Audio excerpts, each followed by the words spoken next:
Nick and Andy, huge game in the Champions League this week. Liverpool against Real Madrid at Anfield under the lights. Doesn't get much better than this. The reigning champs against the 6 times champions of Europe. I mean, Nick, what's your thoughts on this game? Because I think red kit, white kit, 2 absolute heavyweights of European football, and just conjures up so many wonderful memories and scraps over the years. And this is just what Champions League football is all about, isn't it? 100%. And I mean, we've seen this matchup so many times too, and that makes it even more, for this generation, it's been there. And you've got Liverpool, who have not lost in the competition this year, against a Real Madrid team who have struggled a little bit. Mm-hmm. And let's face it, I don't know that there's anything more attractive that's coming out of this new format than being in the top 8. Relax a little bit. Yeah. Don't have to face somebody else who is thinking, if you're in spots 9 to 24, okay, and you face Real Madrid, all you have to think is, I'm in the same pot as them. And the mystique that is normally with them is maybe just a little bit down. So this is a huge game for Real Madrid, and maybe for Liverpool, with respect, accepting the fact that it's at Anfield, is a little bit of house money, and maybe even a little bit distracting because of what's coming up next week. Yeah, it's true, right? I mean, this is a huge week, Andy, for Liverpool. I talked to Virgil van Dijk about this after the win at Southampton, and he just said, I love this. This is, I love every week being a Liverpool player, but this is kind of what it's all about. And he talked about beating Real Madrid. He's never actually beaten Real Madrid since he's been at Liverpool. You look at their recent record over the years, obviously lost 2 finals to them, but I think it's 8 games in a row without victory. For Liverpool against Real Madrid in the Champions League. So they've had their number for a while, been close, we'll give it that. But I think for Liverpool, they are the overriding favourites for this game, right? When you look at the way they're playing, the injuries Real Madrid have, Salah's comments aside, I think everything's very, very settled at Liverpool heading into this game. So are there any issues for Liverpool? I can't really see many weaknesses other than they looked a little bit shaky on the counter, defending that against Southampton the other day. But aside from that, I mean, this is pretty imperious in terms of the start to the season from Liverpool. And this is a statement. This is a statement week for them, right? Both in the Champions League and the Premier League. Win these 2 games, and you're the favourites to win both competitions.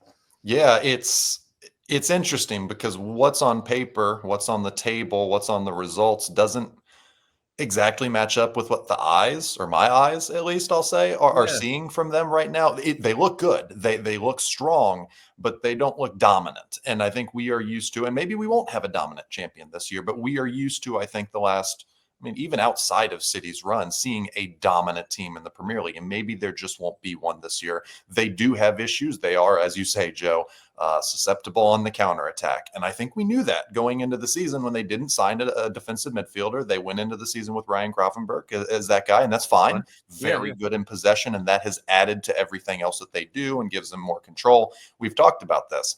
But at some point in the season, you are going to have to play Manchester City, Arsenal, Real Madrid, teams of that ilk, and they are going to have the kind of offensive firepower and the pace that I think is going to maybe expose Liverpool a little bit. I know Madrid not in good form. I know Liverpool in good form. But when you just look at the 2 teams and what they do well and what they don't do well, it seems like it's a lot more 50-50, I think, than some people are making it out to be this week. And so this is a big test, obviously, for Liverpool to show that the start to their season, they're not pretenders. It's not smoke and mirrors in any way, but that it is truly legitimate, and they do have that staying power, not just at the top of the Premier League, but at the top of the Champions League as well, where they're sitting top of both tables.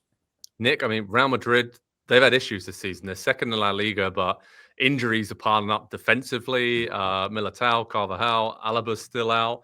And then Vinicius Jr. is going to miss this game as well. So that's another huge miss. And Rodrigo is still out. So leaning heavily on Jude Bellingham and Kylian Mbappe. Again, not bad players to lean heavily on.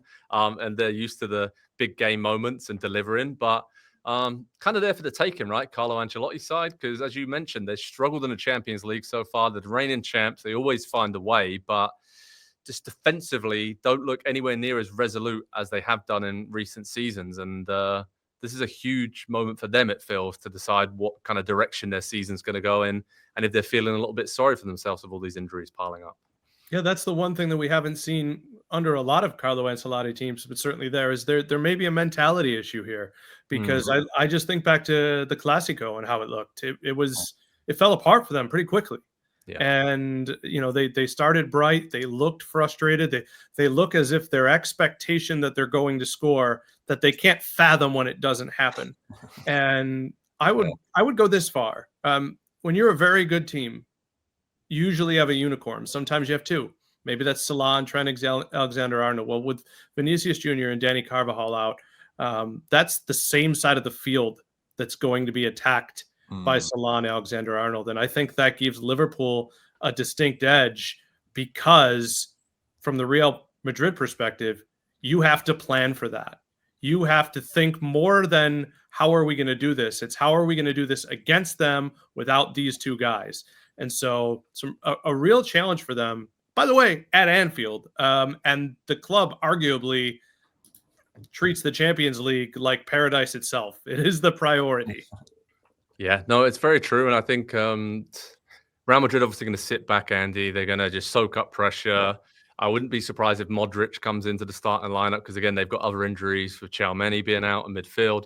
Just somebody to be calm, composed, try and get the ball to Jude Bellingham, Kylian Mbappe on the counter, try and deliver something. But part of me feels like, obviously, Mbappe is a wonderful player, hasn't quite got going at Real Madrid since he joined them. And it's almost like the balance and the vibe just seems a little bit off at Real Madrid. And it's like Liverpool catching them at a good time. So in terms of like a score prediction, I'm going to go with 3-1 to Liverpool. I think the form they're in right now, Salah, even Diaz, Gakpo, when you look around, they just have players who I think can really, really hurt this banged up Real Madrid side. And, Anfield, under the lights, Champions League, speaks for itself, right? What are you going for, mate, in the prediction? Yeah, I'll go 2-1 Liverpool as well. I think it's going to be very close. I think it's going to be left late, and I think we see a bit of a spirited performance from Madrid, because this is, if you look at the schedule and you look at the situation they're in at the moment, this is the opportunity. And so I think Ancelotti obviously going to have them very ready to go for this game,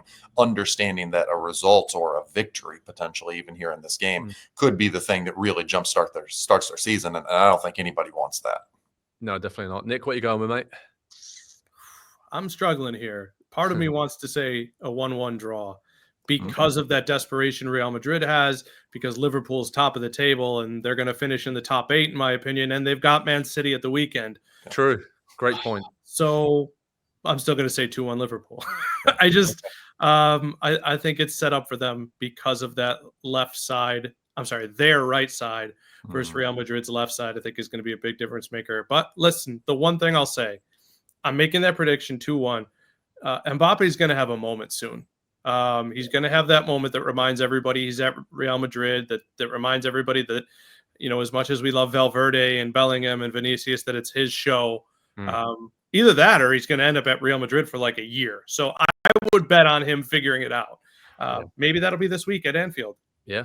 Our producer FA is betting on him figure it out, because he said 2-1 Real Madrid. So you've got a lot of score predictions there to work through. But head over to Pro Soccer Talk on NBCSports.com for how to watch information, head-to-head record, live analysis, reaction. We'll have you covered for this massive game in the Champions League phase. Liverpool, they're top of the Champions League group stage heading into match week 5. Real Madrid struggling a bit, but they always figure it out.